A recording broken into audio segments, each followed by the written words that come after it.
Welcome to another NBA film breakdown here on the Right Way Sports Network YouTube channel. I'm Locklin, and today I'm going to be breaking down how Josh Giddey and Tre Mann, the two young, exciting rookies for the OKC Thunder, absolutely lit up the Garden last night and gave OKC the win. So let's get into it.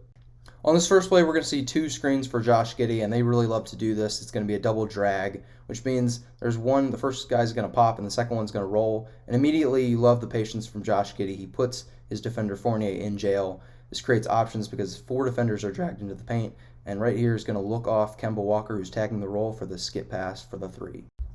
Next, I want to highlight Josh Giddey's exceptional passing in the pick and roll, especially to his own roll man. Here we're going to see a dribble handoff into a right side high screen roll, and Giddey, he's going to sell. He's basically going to manipulate Taj Gibson, who's in a drop. And he does this by jumping up like he's going to float it. He meshes this floater with his pass to the roll man. And he also passes it right as the tag man leaves. Perfect timing by Giddey. As I said before, the Thunder, they love doing double drags, which means two screens are going to come for Josh Giddey. The first screener usually pops, and the second one usually rolls with Giddey.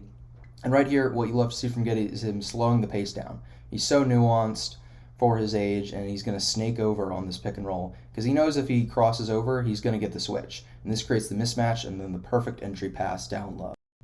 For this next play, I truly don't know how many 19-year-olds in NBA history can make a pass like this. You're going to see a dribble handoff into a side screen roll, and the Knicks defend this pretty well, but Giddey is going to end up rejecting this screen. And what we're going to see here is just pretty incredible. It's a two-man game with Favors. He's going to get it back, and then Giddey is basically going to spin into Robinson. And just what a pocket pass. I mean, look at the delivery angle on this pass. Let's try and rewind this here. So again, he's going to reject the screen. He's going to spin into Robinson and then just make that low pass down. Incredible angle, high difficulty right there. It's just so impressive how he baits the entire Knicks defense on this play. It's a high screen and roll once again. And once again, we're going to see him slow the pace down. He puts Kemba Walker in jail with a hostage dribble, and he's going to bait the drop defender once again by jumping in like he's going to jump into a floater. And he just meshes it so well. And what this also does is it keeps Randall, who's the tag man, from closing out, which forces the open three to Bazley. Another thing to note with Giddey is his improved scoring overall in the pick and roll. And he's always been a pretty good finisher, but stuff like this is going to help, and it's going to make his pick and roll attack even more dangerous. We're going to see a DHO into a ball screen here. He jails his defender, keeps his eyes up, and he's going to finish this really well with his left hand, his offhand. And then I think the key to Josh Giddey being one of the best pick and roll ball handlers in the entire NBA one day is his shooting. Here we're going to see it. He gets the screen, the Knicks are on a drop, and Kemba is going to go under the screen.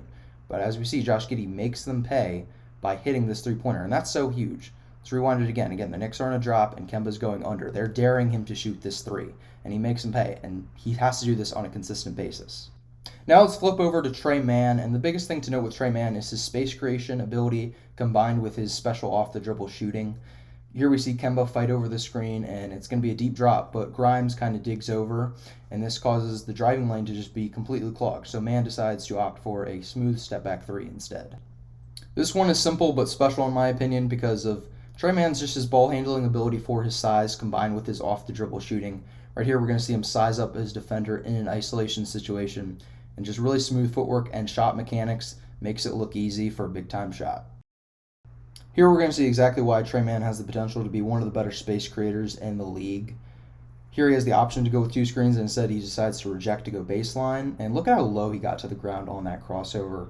And then right here is just, this is a sick move. I mean, he just goes behind the back, perfect form and release. This is so nice, we need to see it twice. I mean, you want your rookies to be making flashes, and if this isn't a flash that pops, I don't know what is. Here we're going to see more of Tre Mann's just excellent ball handling for his size and for his age. He's going to see the traffic to the right side, and what he's going to do is he's going to spin left while keeping his dribble alive. I mean, this is such a cool play. Let's rewind it a little bit here. So again, he spins away from the traffic, keeps his dribble alive, and he crosses into just a nice floater.